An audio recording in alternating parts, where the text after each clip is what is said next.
Bienvenidos, estimados estudiantes, nuevamente a las clases virtuales de la Institución Educativo Tecnológico Constructores. En esta oportunidad, continuando en el área de Ciencias Sociales, para el aula máster corresponde el curso de Historia del Perú, la sesión número 6, pero el tema número 2 del curso de Historia del Perú.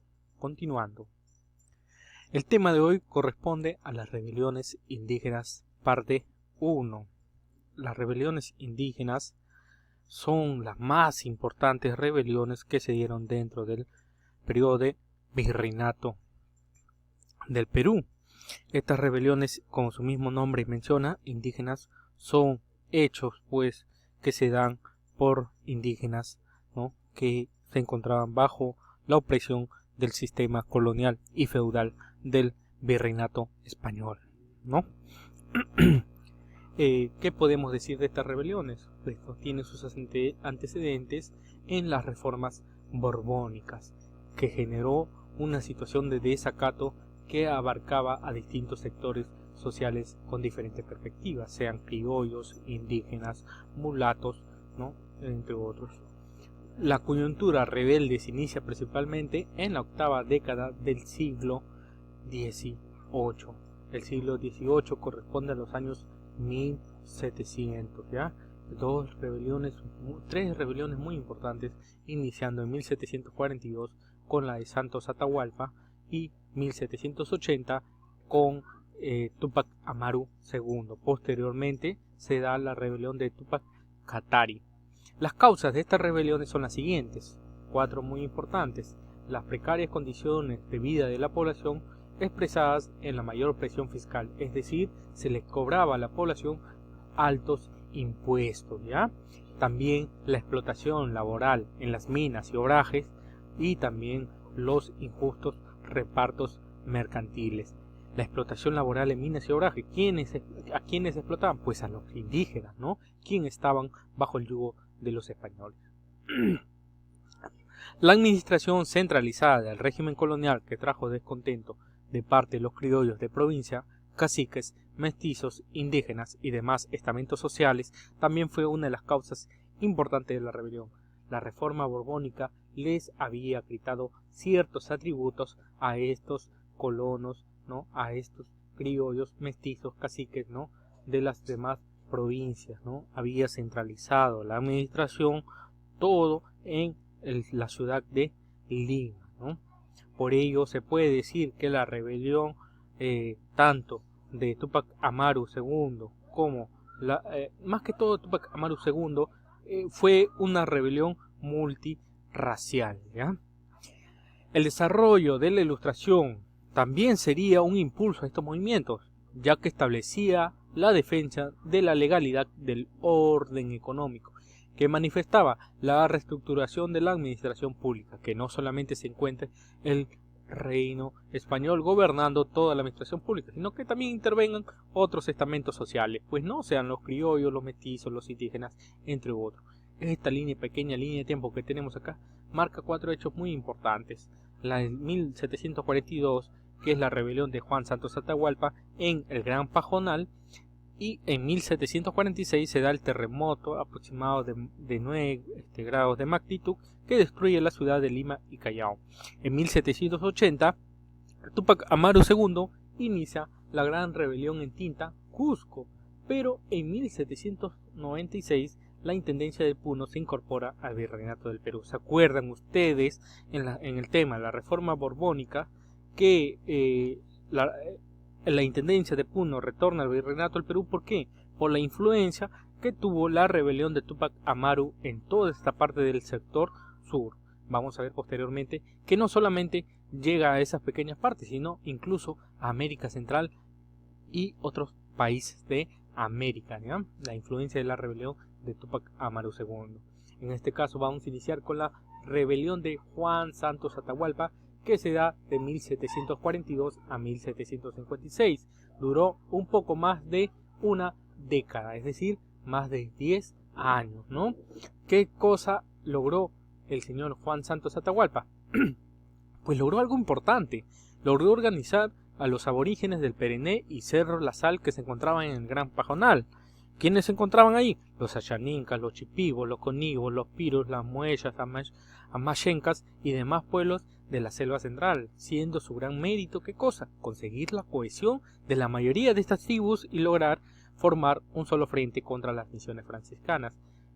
Más adelante vamos a ver por qué contra las misiones franciscanas. No olvidar que los franciscanos es una orden religiosa que llega a la Amazonía específicamente a civilizar a estos pueblos salvajes, ¿no? Se hizo también proclamar Apu Inca diciéndose descendiente del Atahualpa, cuyo nombre tomó, proclamando que iniciaba la lucha para liberar a los pueblos indios de la opresión feudal y colonial. De ahí que proviene su nombre Juan Santos Atahualpa, ¿ya? También el hecho de proclamar el inicio de la lucha para liberar de los pueblos le da un sentido mesiánico a la rebelión de Juan Santos Atahualpa, en el sentido de que creían que se iba a retornar a tiempos antiguos del imperio de los incas. La lucha que inició Juan Santos Atahualpa en el año 1742 duró más de una década, presenciando incluso el cambio de uno a otro virrey. Se inicia esta lucha con el virrey ya José Antonio de Mendoza y posteriormente se puede decir que culmina o finaliza con José Antonio Manso de Velasco, conde de Superhunda, ¿ya? ¿ya? A ver, tenemos el proceso de la rebelión de Juan Santos Atahualpa. Primero, los franciscanos y la conversión de las almas. Cuando llegan los franciscanos, las misiones franciscanas a la Amazonía peruana, llegan con la intención de ¿qué? De civilizarlos y llegan pues, ¿no? Con la intención de ¿qué? De civilizarlos y cristianizarlos, ¿no? Pero esta conversión significaba entonces no solo cristianizarlos, sino que también prepararlos para ¿qué? Para ser empadronados como ciudadanos y que paguen tributos y mitayos, ¿ya? La forma en que se dio esta conversión no fue pues la más adecuada. Vamos a verlo más adelante. También la colonización y epidemias. Cuando llegan los españoles a estas comunidades o estas órdenes franciscanas, estas comunidades llevan con ellos muchas enfermedades que causan grandes muertes a estas comunidades. Entre los años 1709 y 1737 sucedieron epidemias como la viruela y el sarampión que ocasionaron la muerte de numerosos pobladores. También tenemos los factores de la rebelión. Son tres específicamente. La disputa por el control del Cerro de la Sal, pues peleaban quienes, ¿no? Los criollos, también peleaban los españoles y también peleaban los franciscanos, peleaban los indígenas por el control del Cerro de la Sal. También la reacción de los indios de la selva central frente al modelo evangelizador de civilización, pues no eran las más adecuadas, no eran las más humanas, sino eran muy feas e incluso llegaban a la tortura para convertirse a la religión cristiana. También habíamos mencionado que hay una esperanza mesiánica y milenarista de retorno a tiempos del pasado, pues no, Juan Santos Atahualpa significaba o personalizaba el retorno al imperio de los incas. Se da pues en este proceso la aplicación de estrategia militar de la guerra de guerrillas, en la que se daban la perpetuación de ataques sorpresivos por parte de las columnas guerrilleras, ¿no? Que demostró de cierto modo ser las adecuadas, pues la selva, el espesor de la Amazonía, de la selva central, pues aportaban a esto, ¿no? También los franciscanos, después de la rebelión, ¿qué sucedió con ellos? Pues los franciscanos, a pesar del desastre, no estaban dispuestos a perder sus reducciones, y en 1766, desde Ocopa, decidieron recuperar las misiones de Alto Cayali, un territorio que no había sido convulsionado por la rebelión de Juan Santos Atahualpa. Al significado histórico, este movimiento tiene para nosotros una profunda significación histórica, por el hecho de que logró, al menos durante un buen tiempo, la liberación de la población nativa. El fin de la rebelión, ¿no? El objetivo de la rebelión no era ese, sino crear una zona geográfica, política y económicamente libre del control estatal español, objetivo que se logró pues hasta muchas décadas después de dicho territorio no pudo ser controlado por el gobierno de turno, ¿ya? Continuemos con el tema corresponde a la rebelión de José Gabriel Condorcanqui Túpac Amaru II, que se desarrolló en los años 1780 a 1783. Duró 3 años. José Gabriel Condorcanqui, más conocido como Túpac Amaru II, encabezó la insurrección popular más extensa e importante de la historia virreinal, incluso de América Latina, ¿ya? José Gabriel Condorcanqui reclamaba ser descendiente de Túpac Amaru I, el último inca de Vilcabamba. Era cacique de Tintas, Tungazuca, Surinama y Pampamarca, es decir, era un noble indígena. Trabajaba como arriero, transportaba mercaderías entre Cusco, Puno y Alto Perú en 350 mulas de su propiedad. Y justamente son en estas partes donde más influye, pues, donde más fuertemente se da la rebelión de Túpac Amaru II. Era, además de acomodado, un hombre culto, se había educado en el colegio San Francisco de Borja en el Cusco. La rebelión de Túpac Amaru II atravesó dos fases. La primera, que fue liderado por él, que es la fase quechua, y la segunda, que es la fase aymara, que estuvieron pues los familiares de Túpac Amaru II, Micaela Bastidas y entre otros, en la cual también se unió el dirigente aymara Juan Apaza, más conocido como Túpac Katari, que vamos a ver luego. El proceso de la rebelión de Túpac Amaru II se inicia con el ajusticiamiento del corregidor Arriaga. Se puede decir que la rebelión se inició el 4 de noviembre de 1780 con la captura del corregidor Antonio de Arriaga en Tinta, Cusco. La ejecución de Arriaga terminó siendo un espectáculo público en la que se trató de respetar las prácticas cristianas. La muerte del corregidor Arriaga no simboliza exclusivamente un ataque español, sino principalmente a la autoridad abusiva que representaba, ¿ya? Dos agendas, dos discursos. Los aspectos económicos y fiscal tuvieron un impacto inmediato en los diferentes sectores de la sociedad. A los criollos se les ofreció la abolición de aduanas y alcabalas. A los mestizos puso énfasis en la erradicación de repartos, ¿ya? Y para los indígenas les dijo que no habría más tributo mientras duraba la rebelión.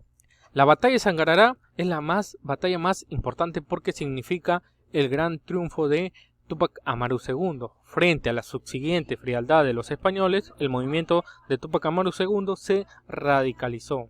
Su rebelión era, por lo tanto, contra el mal gobierno de las autoridades coloniales, mas no contra el rey, ¿ya? En el año 1781, Túpac Amaru II atacó el Cusco, pero ya era demasiado tarde. Pocos meses después, en abril, fue derrotado y capturado por el ejército realista. Sería ejecutado de la misma forma que ejecutaron al corregidor Antonio de Arriaga. ¿De qué manera? Pues en la plaza central de Cusco, por orden del visitador José Antonio de Areche, sería descuartizado frente a su familia y a la población cusqueña de ese entonces. Acá está Micaela Bastidas, su hijo, quienes ven, ¿no?, cómo descuartizan a su padre, y acá un familiar también de Túpac Amaru II, ¿no? No podemos hablar pues de Túpac Amaru II sin Micaela Bastidas, pues fue la esposa de Túpac Amaru II. ¿Ya? Durante la lucha se encargó de la distribución de armas y alimentos para los rebeldes y también dirigió ataques guerrilleros. Al fracasar la sublevación fue capturada y llevada al Cusco, donde fue sentenciada a muerte. Los verdugos le cortaron la lengua, la estrangularon y remataron con patadas. Tiene una frase muy poderosa e importante: por la libertad de mi pueblo he renunciado a todo, no veré florecer a mis hijos. Y por último, también tenemos las contribuciones que tuvo, pues, ¿no?, Micaela Bastidas y la rebelión Túpac Amarista, ¿ya? Podemos decir que se prohibió todo tipo de manifestación artística o literaria que hacían alusión al imperio incaico, como la lectura de los comentarios reales del Inca Garcilaso de la Vega, ¿ya? También, pues, ¿no?, el Túpac Amaru II tuvo una influencia muy muy grande en casi toda América, ¿ya? No solamente quedó ahí. Y lo último tenemos la rebelión de Juan Apaza Túpac Katari, es la fase aymara, ¿ya? Se desarrolla un sentimiento anticriollista, ¿ya? En 781 van a ser oportunidades en las que se logran cercar el territorio de la paz en Bolivia. Serían derrotados sin lograr objetivos en el 1781. Túpac Katari es capturado y luego descuartizado. Bueno, estimados estudiantes, eso es todo por hoy. Hasta pronto.